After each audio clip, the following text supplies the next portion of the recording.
قربانی اپنے ہاتھ سے کریں، یہ بہتر ہے۔ حضور اسلام نے اپنے ہاتھ سے قربانی کی ہے۔ اب یہاں اگلا مسئلہ یہ سماعت فرمائیں، اگر دو شخص ہیں قربانی کے وقت موجود ہیں، جس سے آپ قربانی وہ ہاتھ کروا رہے ہیں، چھری پھروانے لگے، اب ایک شخص نے جانور کے گردن کے اوپر چھری رکھی ہوئی ہے، تو جو صاحب قربانی ہے اس نے بھی اس کے اوپر ہاتھ رکھا ہوا ہے، ایسا ہوتا ہے کئی جگہ پہ، تو پھر جو تکبیر ہے دونوں پر پڑھنا واجب ہے۔ یہ واضح نشین رکھیے، جو تکبیر ہے بسم اللہ اللہ اکبر دونوں افراد پہ پڑھنا واجب ہے۔ اگر ایک نے نہیں پڑھی ہوگی تو قربانی نہیں ہوگی، یہ واضح نشین رکھیے۔ جب وہ دونوں قربانی کر رہے ہیں، دونوں چھری پھیر رہے ہیں مل کر، تو پھر دونوں کے اوپر تکبیر پڑھنا واجب ہے۔ ہاں اگر صاحب قربانی جو قربانی کر رہا ہے، جس کا بکرا ہے، جانور ہے، وہ ہاتھ پھیرے یا چھری کے اوپر ہاتھ رکھ کے پیچھے کر لے، اب جو ذبح کر رہا ہے اس کے اوپر قربانی کرتے وقت تکبیر پڑھنا وہ واجب ہے۔ وہ پڑھے گا تو باقی کی طرف سے بھی ادا ہو جائے گا۔ اور اگر دونوں موجود تھے اور ایک کے ذہن میں آ رہا کہ یار اس نے پڑھ لی ہوگی میں نہیں پڑھتا، اور وہ جو کر رہا ہے اس سمجھے اس نے پڑھ لی ہوگی تو میں نہیں پڑھتا، کسی کی بھی قربانی نہیں ہوگی، وہ جانور وہ حلال نہیں ہوگا، اس کا گوشت بھی ضائع ہو جائے گا اور وہ قربانی بھی نہیں ہوگی۔ تو اپنے ہاتھ سے قربانی کرنا یہ بہتر عمل ہے۔ حضور اسلام نے اپنے دست مبارکہ سے قربانی کی ہے۔ حضور اسلام ہر سال 2 دمبے ذبح فرمایا کرتے، اور خطبہ حجۃ الوداع کے موقع پر حضور اسلام نے 100 اونٹ نہار فرمائے، جن میں سے 63 اونٹ حضور اسلام نے خود اپنے دست مبارکہ سے کیے، بقیہ 37 اونٹوں کی جو قربانی کی وہ حضرت مولا علی کو فرمایا کہ مولا علی آپ آئیے اور باقی 37 اونٹوں کی قربانی آپ کیجیے۔ اپنے ہاتھ سے قربانی کرنا بہتر ہے۔ ایسا شخص جس کے پاس طاقت موجود تھی، قربانی کر سکتا تھا، پھر بھی اس نے قربانی نہیں کی، اس کے لیے کیا حکم شرع ہے؟ حضور اسلام نے ارشاد فرمایا جو صاحب استطاعت ہونے کے باوجود بھی وہ قربانی نہیں کرتا، اس کو چاہیے کہ ہماری وہ عیدگاہ کے قریب بھی نہ آئے۔ اتنی سخت وعید ہے اس شخص کے لیے جس پر قربانی واجب ہے لیکن نہیں کر رہا، وہ کہتا ہے کہ میں قربانی نہیں کرتا، فرمایا کہ ہماری عید قربان کے قریب بھی نہ آئے۔ اب اس کے لیے حکم کیا ہے فقہی اعتبار سے؟ اس کو چاہیے کہ عید کے دن گزرنے کے بعد اس کے پاس جو رقم موجود ہے جس سے وہ قربانی کر سکتا تھا، کسی آدمی کی بات کو سن کے دل موم ہو گیا، نرم ہو گیا، اب عید تو گزر گیا، اب کرے کیا؟ اس کو چاہیے کہ ایک بھیڑ یا بکرا یا بکری کی جو ایک قیمت بنتی ہے 30 سے 35 ہزار کی ایک فکر معلوم کر لے، جانور کی قیمت معلوم کر کے اس رقم کو صدقہ کر دے، یا جانور لے کر کسی مدرسہ میں دے دے، ایسا کر دے۔ یا ایسا شخص جس کے پاس جانور کھڑا ہوا تھا قربانی کرنے کے لیے، تو کوئی ایسی کوئی مصیبت آن پڑی اوپر کہ وہ قربانی نہیں کر سکے، اب عید کے 3 دن گزر گئے، اب وہ کیا کرے؟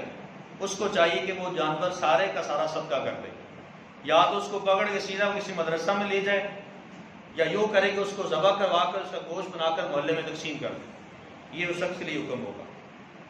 اگلا مسئلہ یہ ہے کہ قربانی کا گوشت غیر مسلم کو نہیں دیا جا سکتا۔ قربانی جس طرح سے ایک پاکیزہ عمل ہے تو اس کا گوشت بھی پاکیزہ ہے، وہ کسی غیر مسلم کے ہاتھ میں نہیں دیا جا سکتا۔ یہاں پر آپ کو کوئی شخص یہ کہ جناب میرے پاس کام کرنے والے لڑکے موجود ہیں، میں جہاں آفس میں کام کرتا ہوں میرے ساتھ کلرک ہے، آفیسر ہے، فلانا فلانا، تو ہیلے بہانے یہاں پہ شریعت میں نہیں کام آتے ہیں۔ ہیلے بہانے پیچھے رہ شریعت سامنے آ جاتی ہے۔ جب شریعت کا حکم آ جاتا ہے تو ہمیں سر خم تسلیم کرنا پڑتا ہے۔ تو شریعت کا حکم یہ ہے کہ قربانی کا گوشت غیر مسلم کو نہیں دیا جا سکتا، وہ آپ اپنے مسلمان بھائیوں کو دیں، کسی غریب کو دیں، جو اس کے لینے کا حق رکھتا ہے اس کو دیں۔ اگلا مسئلہ سماعت فرمائیے، حاملہ جانور، ایسا جانور جو حاملہ ہو گابن، اس جانور کی قربانی بھی صحیح ہے، درست ہے۔ ذبح کرنے کے بعد جب اس کا پیٹ چاک کیا گیا تو جانور نکلے، تو اس جانور کو اس کا جو گوشت ہے سارے کا سارا صدقہ کرنا واجب ہے۔ جو جانور آپ نے خریدا تھا وہ اس کا گوشت تو آپ رکھ سکتے ہیں، لیکن جو اس کے اندر سے جانور نکلا ہے اس کا گوشت کا ایک ٹکڑا بھی گھر میں نہیں رکھ سکتے، اس کو بھی اس کے ساتھ ذبح کیا جائے گا۔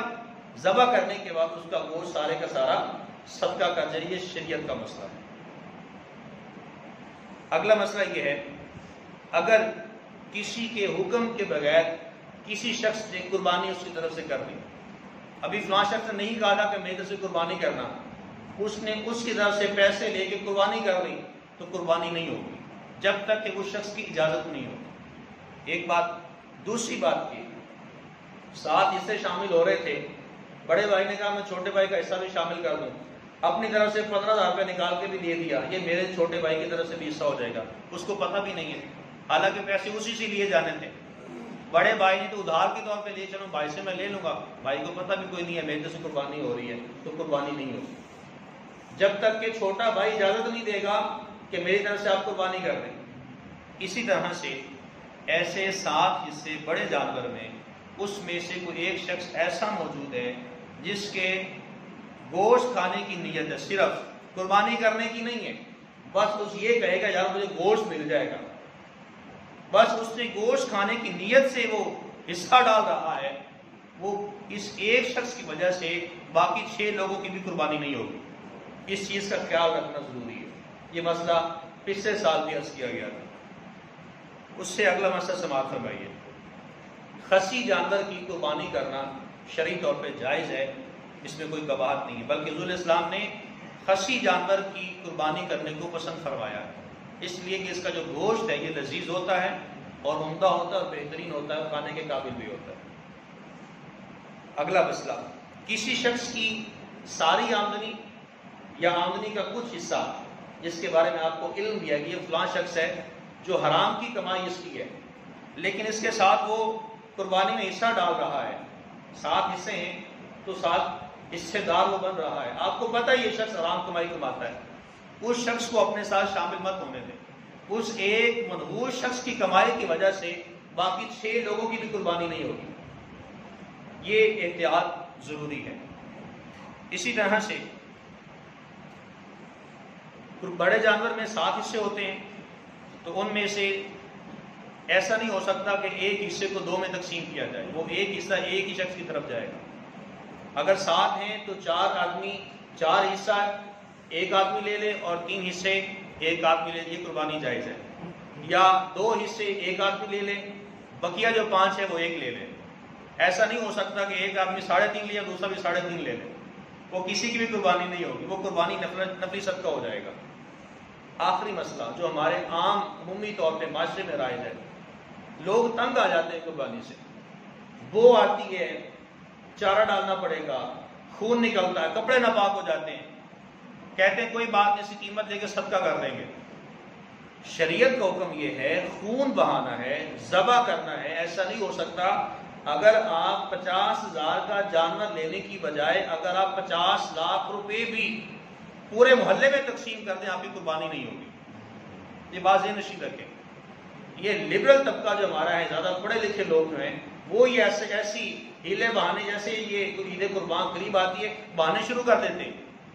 جناب میں 2 لاکھ روپے میں نے وہ غریب کی بیٹی کی شادی کروا دی، میں نے اس کو جہیز لے کے دے دیا، میں نے ہاسپٹل میں ایک وینٹیلیٹر لے کے دے دیا، میں نے فلاں مسافر خانے میں میں نے واٹر کولر لگوا دیا.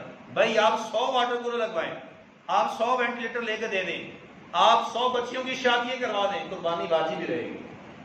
قربانی کا واجب تبھی ادا ہوگا جب اپنے ہاتھوں سے آپ بسم اللہ اللہ اکبر کہہ کے جانور کو قربان کریں، تب تک وہ قربانی آپ کے ذمہ لازم رہے گی. اب کوئی شخص آ کر وہ لاکھ روپیہ بھی اس طرح سے بہا دیتا ہے، کہے کہ میں خون نہیں بہاؤں گا، بو آئے گی، یہ ایک عجیب طبقہ ہے، یا یوں کہے کہ جانور کے اوپر ظلم کرنا ہے، میں تو ایسا نہیں کروں گا، اس شخص کی قربانی نہیں ہوگی. وہ چاہے کروڑوں روپیہ بھی، اربوں خربوں روپیہ بھی راہ خدا میں دے دے، اس کے اوپر قربانی واجب ہی رہے گی، قربانی کا ادا کرنا واجب رہے گا، جتنے پیسے بھی وہ خرچ کر لے. غریب کی بیٹی کی شادی وہ الگ ہے، کسی مسکین یتیم بچے کا ساتھ دینا وہ الگ ہے. شریعت کا حکم یہ ہے فَصَلِّ لِرَبِّكَ وَانْحَرْ. شریعت کا حکم یہ ہے لَن يَنَالَ اللَّهَ لُحُومُهَا وَلَا دِمَاؤُهَا وَلَٰكِن يَنَالُهُ التَّقْوَىٰ مِنكُمْ. اللہ کریم کی بارگاہ میں جانور کا گوشت نہیں پہنچایا جاتا، جانور کا خون نہیں پہنچایا جاتا، وَلَٰكِن يَنَالُهُ التَّقْوَىٰ مِنكُمْ، بلکہ اللہ کریم کی بارگاہ میں تمہارا تقویٰ پہنچتا ہے. قربانی یہ